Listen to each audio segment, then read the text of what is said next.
Yang terjadi hari ini adalah kalau kita bandingkan dengan fungsi pertahanan yang dimiliki oleh TNI, ini sebenarnya urutannya jauh lebih bisa bisa dipahami gitu ya. Kita lihat, ketika misalkan dasar awalnya, dasar hukum pemisahan urusan pertahanan keamanan pasca reformasi, amanatnya jelas ada di TAP MPR, baik nomor 6 maupun nomor 7. Di TAP MPR tersebut kita bisa lihat secara dasar pertimbangan dan norma itu memisahkan antara pertahanan dan keamanan. Secara lembaga memisahkan antara TNI dan Polri. Tapi pemisahan itu tidak kemudian diikuti dengan dasar hukum kelembagaannya, baik TNI maupun Polri.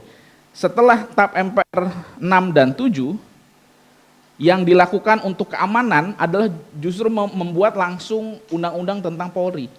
Tetapi untuk pertahanan, dia buat dulu sistem pertahanan di Undang-Undang 3 2002. Jadi ada perlakuan yang berbeda antara pasca pengatur atau pasca pemisahan ya antara TNI dan Polri, pertahanan dan keamanan. Di satu sisi kalau kita bicara pertahanan, dia langsung membuat sistemnya. Di mana di dalam Undang-Undang 3 2002, satu undang-undang setelah 2 2002 tentang Polri, dia membuat sebuah pertahanan negara yang isinya mengejawantahkan atau mendefinisikan sebenarnya pertahanan itu apa, lingkup urusan dari pertahanan apa, lembaga-lembaga yang terkait dengan pelaksanaan pertahanan siapa saja gitu ya. Tapi tidak dilakukan dengan fungsi keamanan. Di fungsi keamanan yang dilakukan adalah justru mempersonifikasi keamanan sebagai kepolisian. Nah, ini permasalahan yang sejak tahun 2002 terus digunakan ya, sehingga kemudian dampaknya adalah apa yang dikeluarkan dari institusi kepolisian itulah pemaknaan keamanan, tanpa ada check and balance, tanpa ada perimbangan dari lembaga lain gitu ya.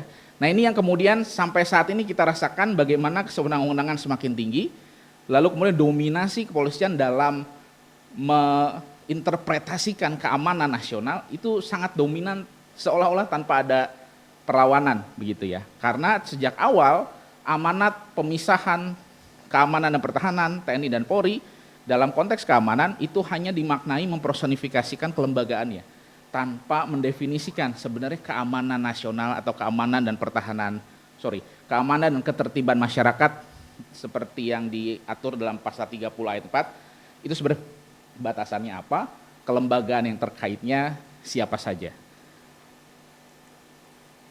Analisanya melihat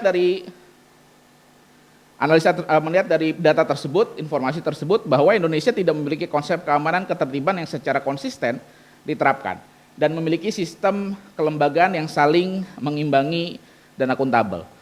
Gitu ya. Jadi karena secara urut-urutan normanya atau peraturannya, setelah pengaturan dalam konstitusi langsung diturunkan mempersonifikasikan keamanan itu dalam kepolisian. Lalu urusan keamanan dan ketertiban masyarakat dipersonifikasikan kepada institusi kepolisian RI secara tunggal. Dampaknya batasan fungsi keamanan dan ketertiban masyarakat tidak terbatas.